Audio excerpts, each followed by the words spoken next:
Welcome everybody to the first of many feature premieres. I'm your host, Ramon Russell. I will be joined by various members of the development team. What's a feature premiere, you ask? Well, it will be a video where we will break down the deets and goods on all of the new things coming to MLB The Show 21. When can you watch them? You can watch them every Thursday leading up to the launch at 3 p.m. Pacific time. Where can you watch them? You can watch them on Facebook, YouTube, and Twitch. So let's get right into it. I am joined today by Kyle Saul, gameplay producer. We're going to talk about gameplay styles, pitching and hitting, this thing called par. What the heck is par? We're going to find out. Pinpoint pitching, and a few little surprises. So Kyle, please introduce yourself to the people. What is going on, everybody? I am absolutely pumped to be here and excited to talk about the hitting and pitching improvements to MLB The Show 21, and welcome all our new users to MLB The Show 21 as well. That's right, and some of the things we're going to be talking about today is specifically designed for new users. So this is the first of 6 total feature premiere episodes. Today's pitching and hitting.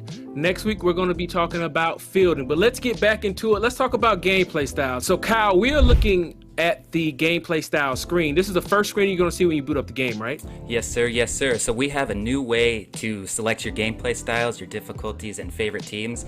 And the video that you guys are taking a look at will show you that new process as well. So you're going to hop in, set your gameplay style first. And if you take a look, we got casual, easy, fun, pick up and play experience, emphasis on learning the game. We want you to go in there, have a good time, freely experiment with all our interfaces and new features without feeling too much stress. Simulation, our authentic MLB experience that plays true to player and team ratings with a combination of user input as well. You know, and this is what you guys are used to, our authentic experience. You grind on it in franchise. Pretty solid right there. And competitive, user stick skills reign supreme, and our online head-to-head default. And we're doing our best to make sure no randomness, no exploits, no spammable interfaces, anything like that in that setting. Right, so let's take even a deeper dive there. So it's not just you're picking how you want to play the game. Like casual serves 2 purposes, right? That's where your onboarding is, and it's a funner experience. And what's really important here, especially with casual and competitive, they did not exist before this year. The engine on the back end actually changes if you pick these 2, right, Kyle? Yeah, that's absolutely correct, Ramon. You can kind of think of gameplay styles as a difficulty, except what we're adjusting here is the AI tuning, balance, and scaling for things like bunts, check swings, contact swings, and steals. You know, and so what we did there with the casual mode is we wanted the feeling of less stress while still learning baseball and understanding the baseball concepts. So an example I can give you is if you have a fast runner on first, maybe they've stolen 2 or 3 bases that game, you know, that pitcher's going to want to pick over, keep that guy in check. You know, and as a new user, we don't want you to feel that stress. We want you to be able to take a lead and learn how to steal, learn how to take those bases. So that's kind of the stuff that we're trying to do. A good way to think about it is the CPU is not trying its hardest to beat you. You can fool around and the CPU won't be spamming to counter your play. So it's really a theme of just less stress there at that casual setting. Right, so simulation has always been in the game, and simulation has always been like a 50-50 split between user stick skills and player ratings. But what's new this year, and this should make the competitive online crowd very happy, is that competitive, it's not 50-50, right? No, sir, not anymore. We tried to put pretty much everything we could on the user, from check swings now to your inputs on the pitching meter. We tried to widen that gap between good and bad input. You know, we have our strict rules in there to prevent exploits and spamming, reducing all randomness with wind off, limiting those fielding errors that you would see, and you know, especially those punishments with when you're trying to bring in pitchers from the bullpen with low energy. You know, they're gonna fail the closer they get to 0. We really want you to have to pay attention as much as you can to baseball strategy. So those are gameplay styles, and now we are jumping into difficulty levels. So Kyle, let's talk about dynamic difficulty and any other difficulty changes that will be taking place in MLB The Show 21. Yeah, so a new addition to the game selecting your difficulty this year is the ability to choose your difficulty, All-Star Hall of Fame, and then be able to dynamically set it from there. So, you know, in a lot of situations, and speaking from just personal, I'm like hovering between All-Star Hall of Fame, and I never know exactly where to go. So I set All-Star, but I think I'm too good. I set Hall of Fame, I get beaten. Now I go All-Star Dynamic, and then I can watch myself progress up to Hall of Fame, or maybe unfortunately move down to veteran. You know you're a veteran player, man. We don't Come on. We're all friends here. We're all Disrespect. friends here. We're all friends here. So that's new. So that is gameplay styles. Those are the changes to dynamic difficulty and difficulty level. Remember, if you're picking up the game for the first time, especially for our Xbox fans, you're probably going to want to just choose dynamic. And dynamic is going to essentially create a difficulty level personalized for you to help you learn and get better at the game. Or you could just, you know, start on legend and get crushed by the CPU. It's all up to you. The choices in your hands. All right, so we've talked about gameplay styles, we've talked about difficulty levels. Now let's talk about pitching and hitting. But before we do, let's jump into some gameplay and let's talk about check swings, a community contentious topic. We've made some changes to check swings. Kyle, what are those? So yeah, you got it right, Ramon. We spent quite a bit of time and effort improving check swings for MLB The Show 21. You know, we want that check swing animation to match user input as much as possible, and we made a number of changes this year that we feel do just that. So we fixed some general issues with the animation-based system that we have by putting in some upper and lower limits. So essentially that means fewer borderline check swings, more early, more late. You know, we found out we were being pretty generous with that check swing call, and we got more generous as the year progressed. So, you know, we made adjustments there. We also, to I think everyone's satisfaction, removed discipline completely from the equation and a few other rules that were making that check swing result inconsistent. Right, so removing discipline from the equation for our new fans and people that might not be too familiar with the game, let's break that down. A player's discipline rating would influence your ability to check or not to check. So we've taken that out the game and now it's 100% on the user, correct? Yep, 100% user controlled. And that's, you know, that's going to really be important as you're playing in that competitive settings. You know, personally, I don't know how much a check swing you can train yourself. I mean, I'm sure there's some people out there that think they can do it. I'm terrible at it myself. I don't think you're very good either too, Ramon. So, you know, maybe it's a trained skill, and if it is, we're going to find some people that are going to get really good at this. So that's what we wanted to do. Put it on you guys. I'm a check swing king, man. I don't know what you talking about. All right, so we talked about gameplay styles, pitching, check swing. Speaking of swings, hitting. So we're going to pull up a little graph here, and this is going to show you the very vast majority of swings from the totality of MLB Show 20. We're talking billions upon billions of swings. And as a development team, we were really satisfied with how the hitting engine shaped out throughout the totality of the year. Is that correct, Kyle? Yeah, you're spot on with that assessment, Ramon. We went into 20 making sure that perfect contact grading was hovering around 850, and through the course of the cycle, we maintained that average throughout, and we were really excited about that. With good timing, good contact, we're above 500, and most importantly, I think the weak and okay contact are not being rewarded close to as highly as they used to be in the past. Those numbers are around 230 for okay and just above 120 for weak. We're really happy and excited with the way that we separated the contact grades, and they fall kind of right in line with what we're looking and our expectations for those. All right, and so again, we're never satisfied. We will, when the game comes out, we will be working. We will make changes based off of the data and the feedback because we're always listening. But that didn't mean we didn't make some changes. Didn't we touch on foul balls? We did touch on foul balls. We made our perfect foul balls 99+% fair now. You know, they were at 98, so we made them 99+. So it's the little things like that, always looking to find those ways that we can improve our features that we've added in. All right, so that is pitching, hitting, and gameplay styles. All right, Kyle, we're going to talk about par. What is par? Why is par? I think I know why par is. One of the biggest pieces of feedback we heard all year was when I'm pitching online or offline and I get what I think is a perfect meter, a perfect input, the ball goes nowhere where I want it to. Now, granted, pitches aren't super duper accurate, but some are. You know, we got some guys out here dealing in the major leagues. Not everybody's Greg Maddux, we know that. But was par put in the game to deal with this feedback? Absolutely, Ramon. You know, we want to set expectations for our user, and par, perfect accuracy region, it does exactly that. So the most important thing that you guys are going to want to know about par is that it represents the area that your ball can go when you execute your pitching mechanic perfectly. It's offered with analog, meter, and pinpoint pitching, and the goals behind par is really just the awareness of the differences in pitch interfaces, the differences in pitchers, the differences in difficulties, and just the expectations for a perfect result, which we weren't doing before. Par's affected by your energy, your confidence. Your curveball in the first won't look like your curveball in the seventh. And some of the cool things that it does in Road to the Show is it highlights your progression, and it also gets to show off the perks and quirks that that particular player has. So that's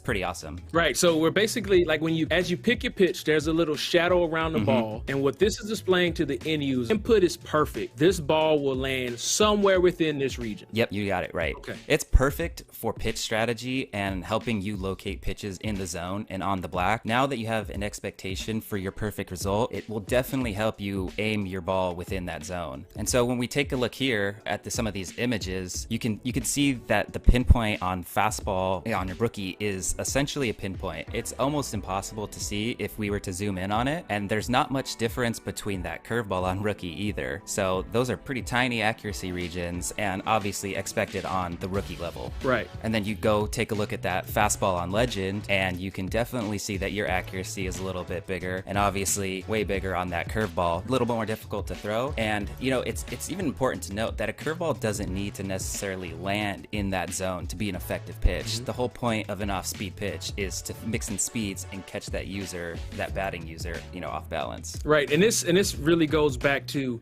I'm playing MLB The Show 20. I choose a curveball. I'm putting it in the dirt, and my input looks like it's almost perfect, and I end up hanging that curveball. Now, if I get that perfect input, that ball is going to fall within the region of that shadow, correct? Yep, yes, sir. 100% of the time. And that shadow is going to shrink and grow based off the pitcher, the pitching interfaces I'm using, the difficulty that I'm playing on, how much energy he has, how much confidence he has in that pitch. So you're going to see that shadow shrink and go throughout the game, and as I go through different pitches, correct? Absolutely. And you know, it just highlights and really helps you with pitching strategy. It does so many cool and unique things that it's probably one of my most excited features to get in the game. Awesome. We are looking at Blake Snell's pitches. So Kyle, what are we looking at? So yeah, like you said, we got Blake Snell's 1 through 4 pitches, and just a little bit of information here. A pitcher's #1 pitch type is normally way better than their 4th or 5th pitch type.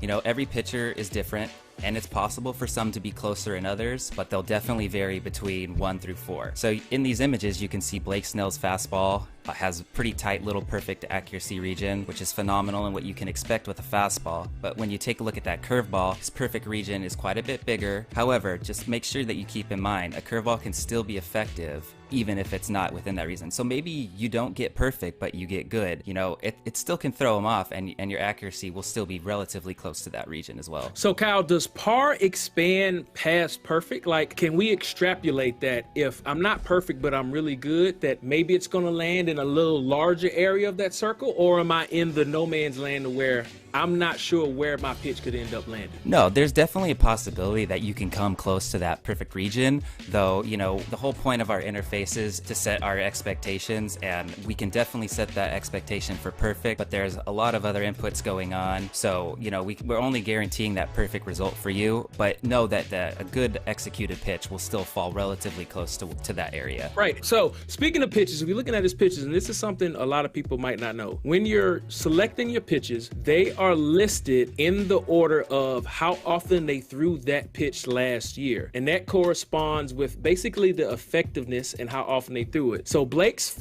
fastball, that's the pitch that he threw the most and has the most control with, right, Kyle? That's correct. His curveball, that's going to be the last pitch on the list. That's basically telling the user this is the pitch he threw the least and or threw the less strikes with, right, Kyle? You got it. And so that's basically letting you know that 4th or 5th pitch. It's really important to really know the guys that you're using and to look in their player card and to go and see what those control ratings are. So you have a better idea of, is this a pitcher who I know he has confidence with all 4 pitches, or is this a pitcher where he has 5 pitches and he only throws his curveball 2 or 3 times a game, and I probably shouldn't spam it? Exactly. I mean, yeah, think about it, like a Steven Strasburg or Max Scherzer, their 5th pitch is not going to be the same as maybe a AA player's 5th pitch coming up, you know? So we're highlighting those differences there for sure. Right. So definitely make sure you check your guys' pitches, check their control ratings, their break ratings, because there's a lot of information going on there. And again, what PAR was designed to do was to give you the information information to show you if you're perfect on this interface, this is where it's going to land. So let's take a look at Jacob deGrom's pitches. So here we just wanted to highlight the differences between our 3 meters. Pinpoint is our most accurate, 3 inputs, so definitely a risk reward. You gotta be able to master it to throw something on the black spotted up like that. Meter is our second accurate, and that's because there's a huge asymmetry between under and overthrows in meter, which makes that timing pretty risky, but also very fun as well. And then analog is our third most accurate, and there's also a timing element that controls over and under throws as well, but it's not extreme as meter is, so it's a little bit easier. All right, so there's a lot of information there that people don't know. So what you're basically saying is the new pitching interface, which we're going to do a deep dive in next, Pinpoint pitching, it is, or it can be, the most accurate pitching method for those out there with the best stick skills, and you can see that by the photo, correct? Correct, you got it. Next in line would be meter, and again with meter it's high and low, so there's a lot of risk and reward there. And then the least accurate is analog, correct? That's correct. And there's not a ton of differentiation, but there is some there, and you know, we're just trying to strike that balance between inputs and difficulty in executing those and result. Right, and Brian does a lot of work making sure that every single pitching and hitting method in the game is balanced, and that's why we're showing you this slide here. We have spent a ton of time, well, not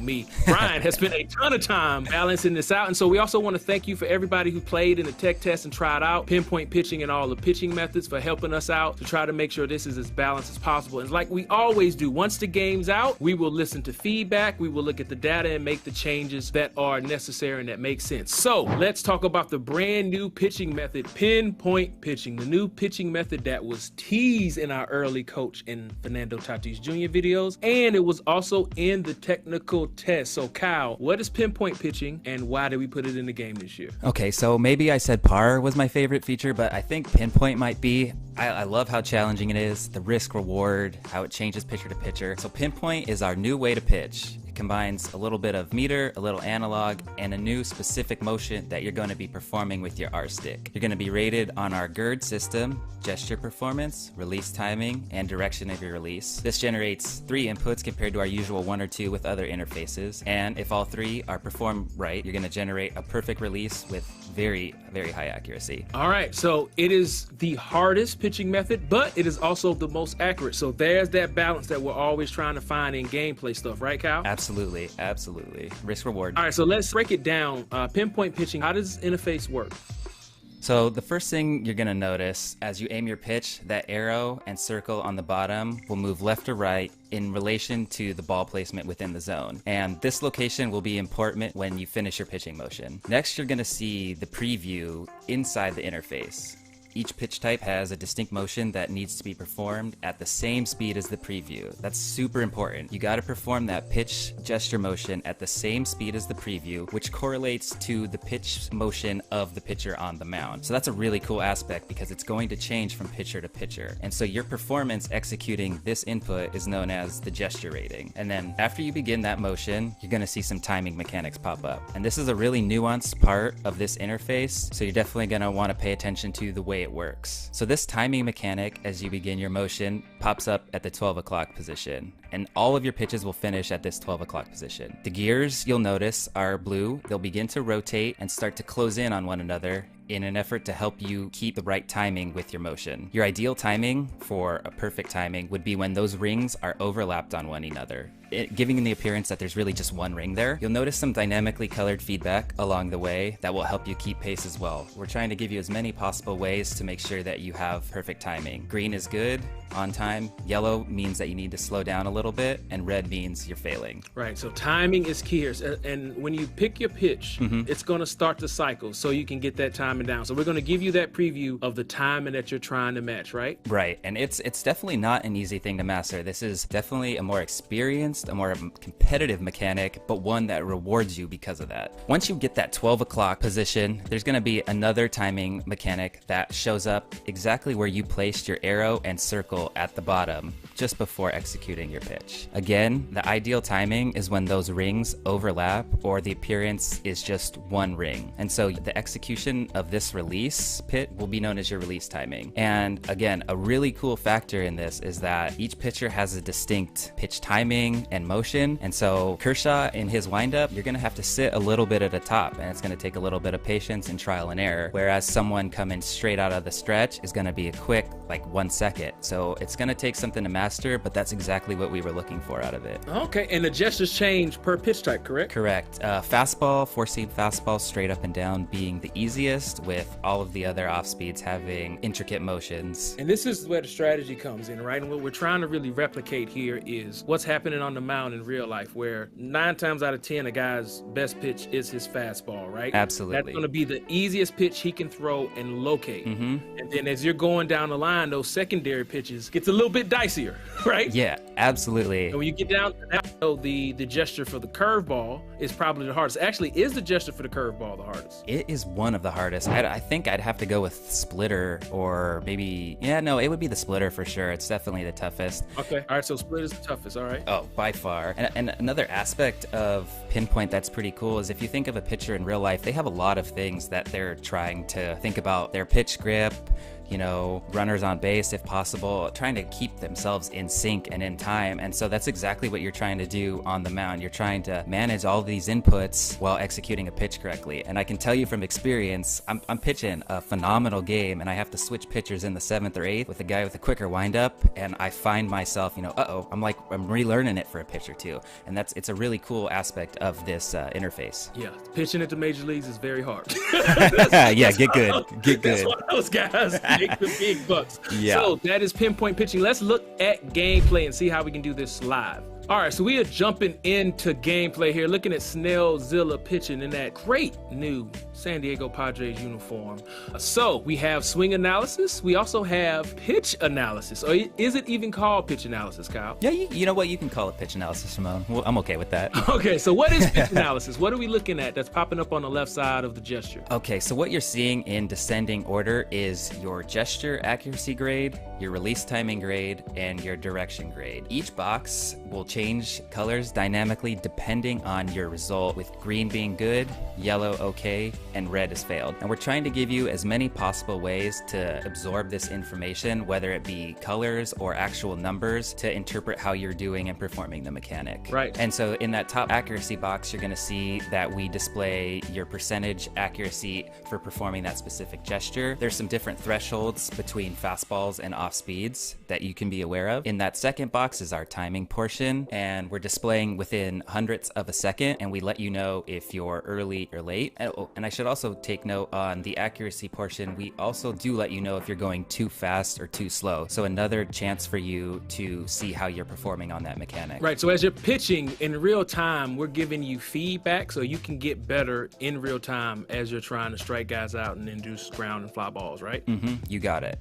And then that bottom portion right there is your direction grade, and will tell you how many degrees off you were of your intended target. Right, and was that a perfect I saw? Is that perfect pitching now? There is perfect pitching. Is it perfect pitching in only Pinpoint, or does it transfer to the other interfaces? Nope. Hey, that's par for you. We got it on all 3 of those: Pinpoint, Analog, and Meter. That is awesome. And again, yes, Pinpoint pitching is the most complicated. It has the biggest learning curve, but it is also the most accurate. So the best competitors in MLB The Show 21, this is the pitching interface you're going to want to try to master, right? Totally. It definitely is. It comes with its challenges, but it rewards you because of them. So, you know, I'm using it. I'll tell you that. Nice.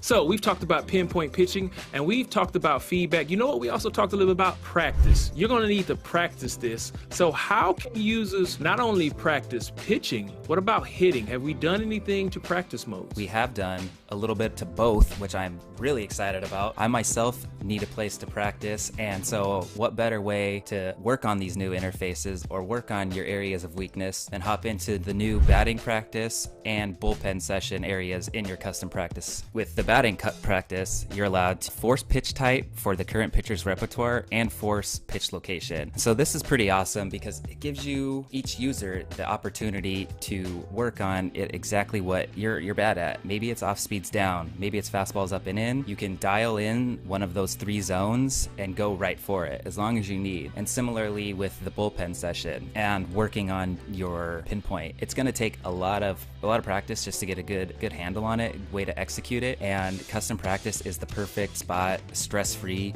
to get a feel for the rhythm, to try to keep yourself in sync. And these are just phenomenal spots for it. Right, and a new custom practice edition, this goes back to, we're always listening to feedback. I mean, if we have the time and the resources, we're always going to try to attack those soft spot areas based on the feedback from the community, and these new custom practice editions are just that. People have been asking for years, like, look, I can't hit a high and inside fastball. I want to be able to go into practice mode and just practice on high and inside fastballs and nothing else, and you can do that now, right? Yep, you can absolutely do that, and it's something I love. I spend a lot of time in there kind of before I get into any games now when I'm playing on 21, and it's pretty cool. It kind of warms me up for the day, gets my timing down, so it's pretty nice. Right, so we got force pitch type, force location, and free practice, and you can use all of the pitching interfaces. You can use all of the hitting interfaces, and you can set up different scenarios to basically give you anything you need to be able to try to get better at the game. Yeah. Like with me playing last year online, when people would bring in flamethrowers, I'm like, oh, I'm done.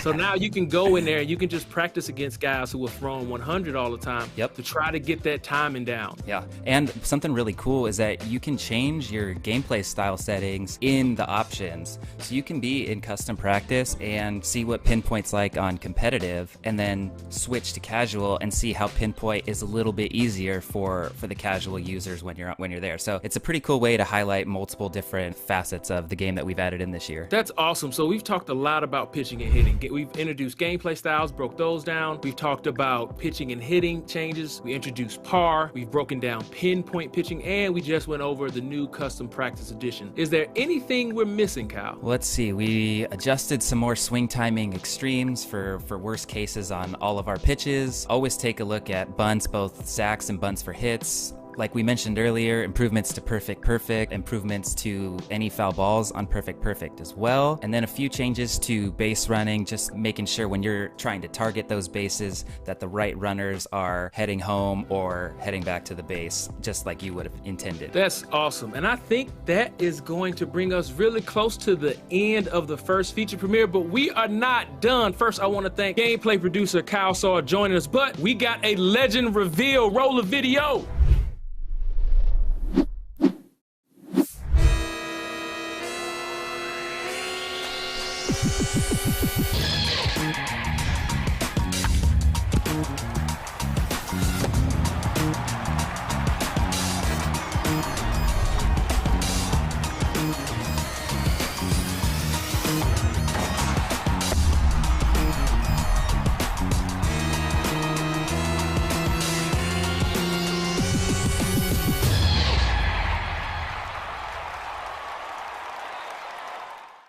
And there he is, Alfonso Soriano, the first of a few legend reveals that we will be doing during the feature premieres. That is it for the pitching and hitting feature premiere. Thank you again for gameplay producer Kyle Saw for joining us. Next week, we will be talking about all things fielding. We got a complete fielding overhaul, y'all, and gameplay director Chris Gill will be joining us for that. And then the next week, we're gonna have another feature premiere. Remember, feature premieres premiere every Thursday at 3 p.m. Pacific time. Thank you so much. It feels so good to be back. We'll see you guys next week.